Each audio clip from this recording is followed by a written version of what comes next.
any person, no matter if you are a man or a woman, regardless of your sexual orientation, we all have a combination of masculine and feminine, or yin and yang energy. It's not about gender. What it is about is how you present and how you balance out with your partner in relationship. You can get our free download underneath this video about yin-yang dating that will sort of take you farther down this road of understanding this vital component of how you attract your ideal partner. But it's actually wider than that. How to really embody your yin or your yang self really makes a huge difference in not just how you attract your ideal partner, but how you enjoy life, how you deal with health issues and stress. And so learning how to embody that type of energy can make a huge difference in your overall satisfaction with life. So in this video, we're answering the question that we got from one of our community members that said, Leslie, how do I really embody this yin energy more?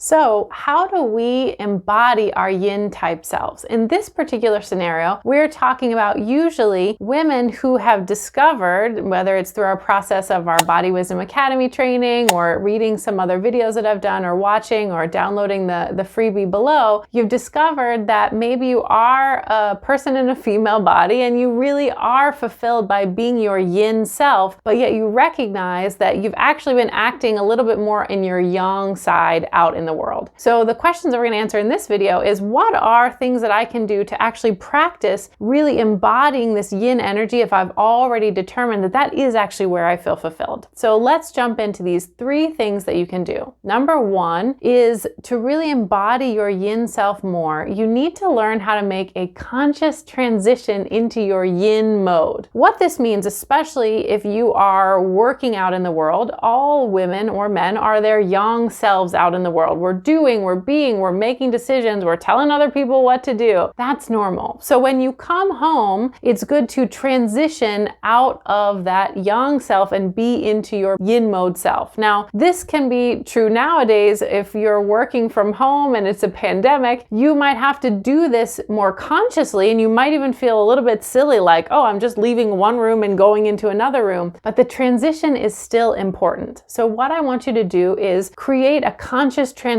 where you say to yourself out loud to your partner or person in the house, I'm leaving work mode, I'm going into yin mode. And you spend some time going into your room or your space. Maybe you take a shower. Water is also a good sort of cleansing, changing your state. You might even just change your clothes, or maybe put on some music or some essential oils, or read something that feels inspiring, or put on music and dance and move around. Movement can be a really helpful reset. But what you're doing is you're creating a signaling for all parts of yourself that you are leaving one mode of this mode and you're transitioning more into your yin mode. This will help really cultivate and create more space to be in this yin mode more. That's number 1, create a conscious yin transition state. Number 2, to really embody and rock your yin energy more, what I want you to ask yourself at several maybe random points during the day. You could use a kind of mindfulness bell app. You could put different post-it notes around your house with the question of, what am I feeling? Now, this is a question that is important to ask because often as a yin person, we're often getting cut off from our yin state, which has a lot to do with emotions. And what happens is because we get in our doing state and our mind state, we get separated out from what we're actually feeling, and that shit will build up. Whether you know it or not, you might start to just lash out or be angry or be a little cranky because you've been cut off from what you're actually feeling. So a healthy embodied yin person is much more in touch with her state of how you're feeling at any given moment. So training yourself to start asking and doing a quick little check-in, what am I feeling? You might even notice, wow, I'm still actually a little upset from that thing from yesterday. Wow, I actually feel a little tired. Wow, that lunch actually didn't really sit with me very well. Getting in touch with your inner world will really help cultivate more of your yin healthy state. Step number 3 is asking yourself the question at any given moment, especially during the times where you're moving towards your next task, or you're asking yourself, what do I do now during your day? Small or large things. You're going to ask yourself the question, what would be the most fun right now for me? What would feel the most fun right now? And whatever comes up is the thing that I want you to do. Now, obviously, we all have lots of priorities and we have to get things done, but I assure you that if you can start practicing this a little bit more than you're comfortable with, you will really see great gains in how you're embodying your yin self and probably in your daily happiness. One trick that you can do, and this has been true for me because this was a hard one that I really struggled with. Fun, I got stuff to do. I can't do fun. Fun is only for the weekends, or whatever sort of mind thing you might have, like I did building up, is that you can change this question a little bit, and you can even make it a little bit more extreme. You can ask yourself the question, what would feel the most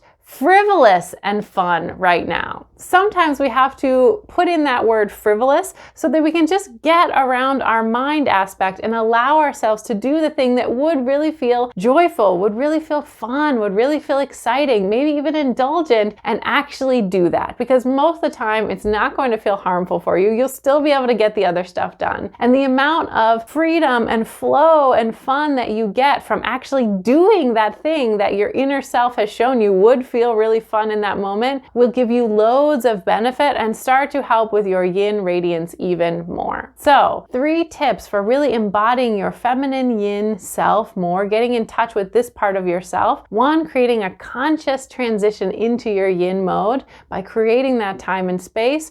2, asking the question, what am I feeling? So you're training yourself to check in and really dust things off before that dust builds up and you're acting out, being more in touch with your feelings. And number 3, what would feel most fun and frivolous right now? These things can make a huge shift in just the antenna that you are sending out into the world to attract that positive yang energy, to attract the right people and partners. And if you want more resources on this, and also just healing in general, releasing the trauma trapped in your body, actually getting to the life of your dreams rather than just knowing that it should be a certain way but not being able to get there, that's my jam. That's what we do around these places, and you'll see some free links for that below. You are a soul with a body and you deserve great things. This is Leslie Huddart wishing you well, holding you in my heart. I'll see you next time.